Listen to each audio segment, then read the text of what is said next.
I was just a regular woman in my mid-30s, living in Chicago, working hard, and planning my dream wedding with the man I thought I knew. Eric and I had been together for 3 years. He was in his early 40s, charming, dependable, or so I believed. We got engaged last year, and with the wedding only 6 months away, I had been saving every extra dollar. I was excited, hopeful, and doing most of the planning and money management myself. One afternoon, I logged into our shared account to pay the florist deposit. That's when I noticed something was off. A huge amount, $25,000, was gone from my personal savings. At first, I thought maybe I made a mistake. Maybe I transferred it and forgot. But no, it was just gone. I asked Eric right away. He didn't even look surprised. He just said, "It's not what you think." My heart dropped, because of course it was exactly what I thought. He tried to convince me it was for an emergency. He was calm, even a little annoyed, like I was overreacting. I started to doubt myself. Was I being too emotional? But something didn't feel right. I started looking into the details. I traced the transaction and found the account it went to. Then I followed the trail, and what I found hit me like a punch to the stomach. Eric hadn't used the money for anything related to our life. He used it to help pay for another wedding. Not just any wedding, his wedding with someone else. Her name was Lauren, his ex, and apparently she was never really out of the picture like he said. They had a full wedding website, a guest list, a registry, all of it public. That was my money, my savings. And he used it to marry a woman he'd been lying about for who knows how long. In that moment, something inside me broke, but not in the way he probably expected. I didn't cry. I didn't scream. I just saved every screenshot, closed my laptop, and made a quiet promise to myself. He thought he was clever. He thought I'd never find out, but he was about to learn who he really messed with. After finding out that Eric had taken my money, I couldn't stop thinking about it. I needed answers. I searched online using the name on the account he transferred the money to. That led me to something I never expected, a wedding website. It was public, right there for anyone to see, and it was not our wedding. It was for him and a woman named Lauren, his ex. I stared at the screen, frozen. There were photos of them smiling, holding hands and laughing. There was a countdown to the big day, a gift registry, and a long post about how they found their way back to each other. I wanted to scream.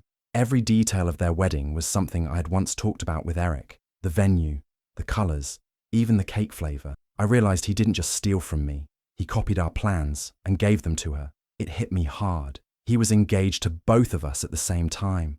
While I was saving money, stressing over details, and believing in our future, he was building a life with someone else. All those times he said he was busy at work or visiting family. Lies. The random phone calls he'd step out to take. The weekends he suddenly cancelled. All of it made sense now. I remembered one night when I asked if he was still in touch with Lauren. He laughed it off and said, "Of course not, why would I be?" I believed him. He was always so calm and convincing.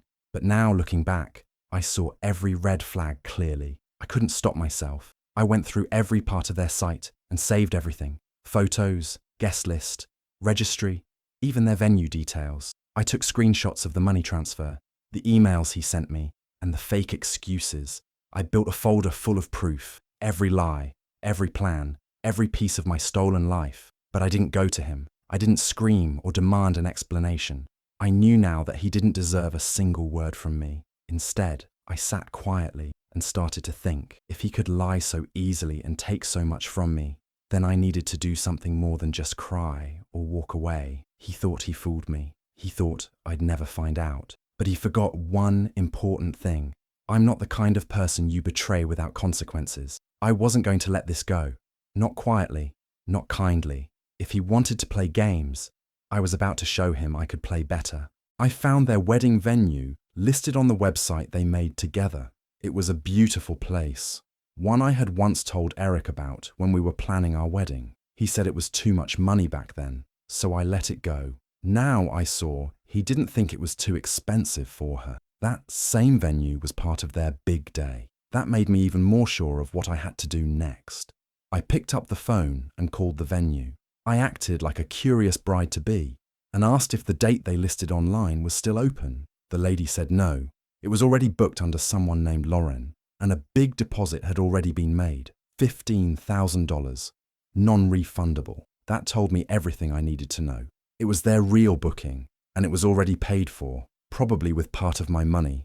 I waited a little, then called back and asked to speak to the owner. This time I used my real name. I told him I was willing to pay more for the same date. I explained that I was in a rush, that I wanted to take over the space completely, and I had no problem paying in full. He hesitated at first, but when I sent the legal contract and the full amount, he agreed. Money and paperwork talk louder than feelings. Now, the venue belonged to me. Eric and Lauren had no idea. They were still posting their wedding updates online, counting down the days, sharing cute little notes and pictures. Their guests were commenting things like, "Can't wait," and "It's going to be magical." I almost laughed. It would definitely be a day to remember, but not for the reasons they expected. I didn't feel guilty. They planned this whole wedding behind my back, using my hard-earned money. I was just giving them a lesson in honesty and showing them what happens when you lie to the wrong person. But I wasn't finished. Buying the venue was only the beginning. I had more in mind, much more. They wanted their big moment, their perfect day.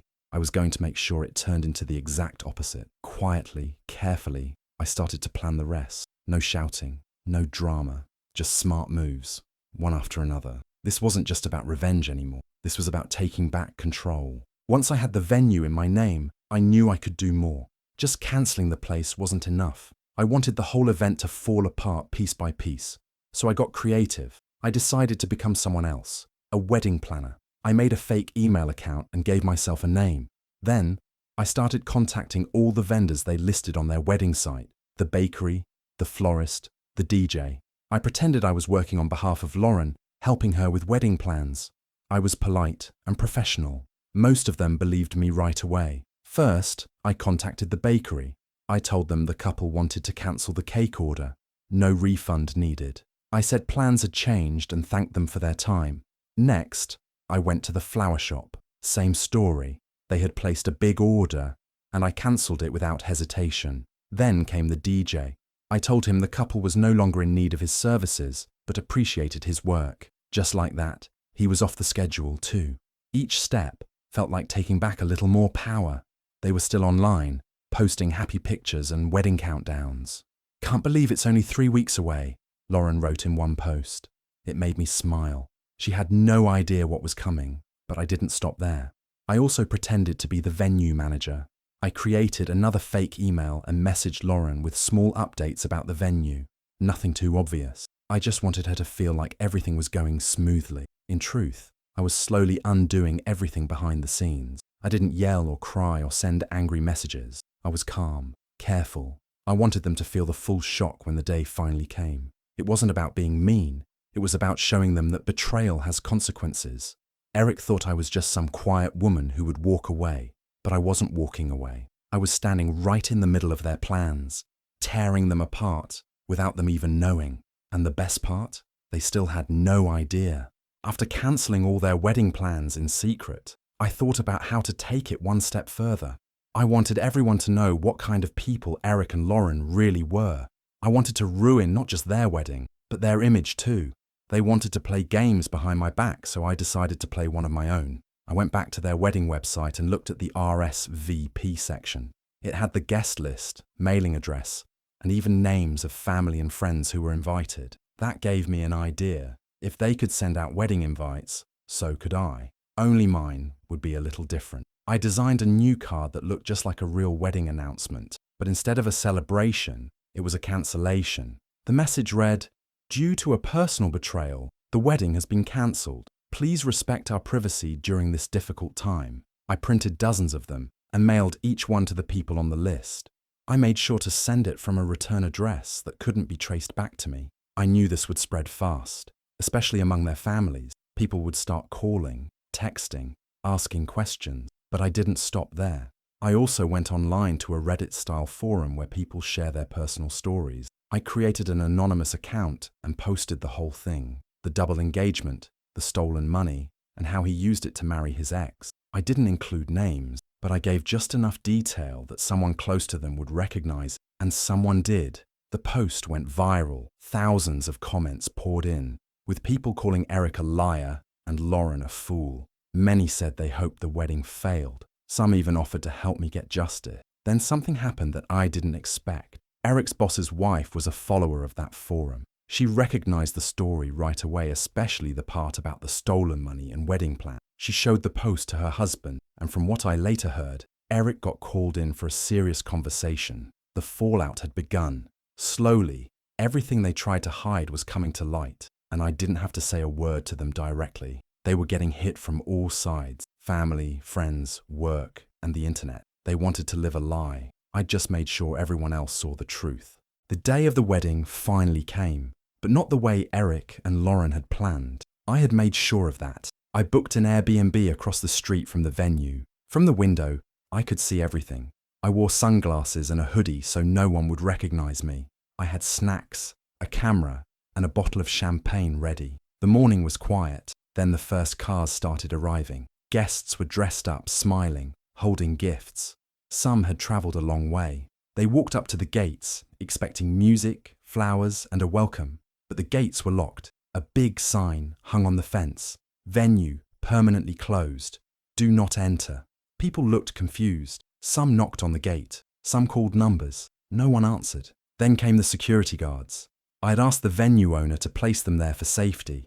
They told everyone the event had been cancelled and that no one was allowed inside. One by one, more guests arrived. Some looked angry, others just shocked. I saw people checking their phones, calling Eric or Lauren. A few were clearly arguing. Then I saw them, Eric and Lauren. They showed up last, thinking it was going to be their special day.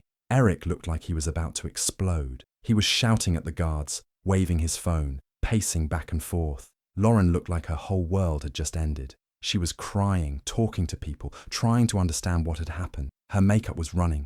She kept shaking her head like it wasn't real. Then the police came. Someone must have called them, thinking something illegal had happened. But everything I did was perfectly legal. I had the contract, the receipts, the proof. The police talked to the guards and checked the property. They told the guests there was nothing they could do. From my window, I took a sip of champagne.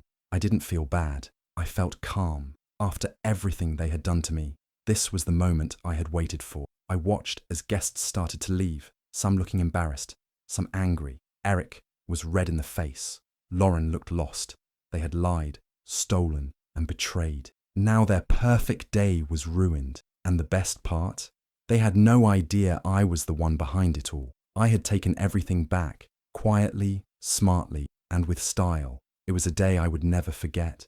I picked up my phone and sent Eric a message. I attached a screenshot of the wire transfer I made to the wedding venue. The money he had secretly taken from me went straight into buying the same place he planned to use for his second wedding. My message was short and clear. Thought I'd at least enjoy something with the money you stole. He didn't reply, but I knew he saw it. I could imagine his face when he realized I had known everything all along. Every lie he told, every plan he made with Lauren behind my back. I had uncovered it all and turned it into my revenge. Next, I gathered all the proof I had saved, screenshots of the wedding website, my bank records, emails with the vendors, and the legal papers showing I owned the venue. I posted it all online. I went back to the same forum where my first post had gone viral and added a new update. I kept it anonymous, but the details were clear. Anyone following the story would know it was real. People started reacting fast. The post got thousands of likes and comments. Some couldn't believe how far I went. Others cheered me on, saying it was well deserved. Everyone agreed. Eric and Lauren had it coming. I didn't stop there. I sent the same proof directly to Lauren. I used a private number and attached the screenshots. I said nothing else. I didn't need to. The truth was all she needed to see. She had planned a perfect wedding, stolen someone's money, and thought no one would find out. But now, her entire life was exposed. Her family, her friends, and even strangers on the internet knew what had really happened. Her fairy tale moment had turned into a complete disaster. Eric tried calling me. I let the phone ring. Then I blocked him. I blocked Lauren too. I didn't want to hear their excuses or fake apologies. They made their choices. Now they had to live with the consequences. I felt no guilt. I gave them silence, not forgiveness. I had taken back my power without raising my voice. I didn't need revenge through anger. I used facts, planning, and truth, and it worked. They were broken, while I was finally free. After I posted the final update about Eric and Lauren online, I had no idea how big it would get. I thought maybe a few people would read it, comment, and move on. But I was wrong. Within hours, the post went viral. Thousands of people were reading it, sharing it, and talking about it. Some said it was the best revenge story they had ever seen. More and more comments came in, all supporting me. People praised how calm and smart I had been. Some said they wished they could do the same to someone who hurt them. Others simply cheered me on. I stayed anonymous, using a random username, and never gave away any real names. But that didn't stop the story from spreading. Soon, journalists started reaching out. They wanted to interview the person behind the post. A few sent messages through Reddit, asking for more details. I didn't answer any of them. I didn't want fame or attention. I just wanted the truth to be out in the open. That was enough for me. As the post kept growing, someone from Eric's company saw it. It didn't take long for them to figure out who the story was about. After all, he had bragged about his wedding to co-workers, and many people knew about the sudden cancellation. His name started coming up in the comments. People were connecting the dots. From what I later heard through mutual friends, Eric was called into a meeting. His boss had seen the post, and so had others in the company. They didn't want someone with that kind of scandal tied to their name. A few days later, Eric lost his job. He had no one to blame but himself. Lauren didn't stay quiet either. She posted a video online, trying to defend herself. She said she had no idea about the stolen money and that she was the real victim. But her video only made things worse. People didn't believe her. They remembered the details in my post, the screenshots, and the facts. Her video was shared everywhere, but not in the way she hoped. The comments were full of people calling her out. I watched it all from a distance. I never showed my face or revealed my name. I just let the internet do what it does best. Eric and Lauren were being roasted by strangers all over the world, and I didn't have to say another word. Everything I wanted to happen happened. The truth had come out, and they couldn't run from it. 1 year after everything happened, I decided to go back to the same venue. This time, it wasn't for a wedding. It was for a special celebration I called my self-love anniversary. It was a way to mark the day I took back control of my life and turned pain into strength. I invited close friends and family who had supported me through everything. I also invited a few people from the internet who had followed my story and cheered me on. Some of them had even become friends after all the messages and comments. It felt good to bring everyone together in one place and celebrate new beginnings. I wanted this event to be different but meaningful. So, I reached out to the DJ that Eric and Lauren had planned to hire for their wedding. I told him the story and asked if he wanted to play at my party. He was happy to join and said he was ready to help me celebrate in style. On the day of the event, the venue looked beautiful. I decorated it with flowers and lights, but kept it simple and warm. People laughed, danced, and shared stories. The mood was joyful and full of hope. It felt like a fresh start, far away from all the lies and betrayal. When it was time for the cake, everyone's attention turned to it. The cake was big and delicious, and on top it said, "Thanks for the 25,000. It was a little joke, a way to remind everyone how something that seemed terrible could be turned into something good. I raised my glass to make a toast. I spoke about what had happened, but instead of anger, I shared how the pain taught me to be stronger. I told them about forgiveness, but also about standing up for yourself. I said that betrayal is painful, but it can also be a chance to grow and find your true power. Everyone cheered, and I felt a deep sense of peace. This party wasn't about revenge anymore. It was about moving forward and loving myself more than ever. I realized I didn't need Eric or Lauren to be happy. I had everything I needed inside me. The day ended with music, dancing, and hugs. I looked around at all the smiling faces and knew I had made the right choice.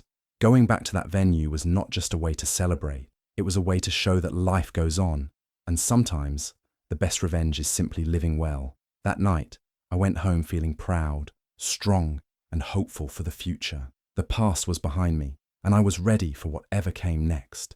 It's been more than a year since everything happened, and when I look back, I don't feel sad or angry anymore. I feel proud. I didn't just survive a betrayal.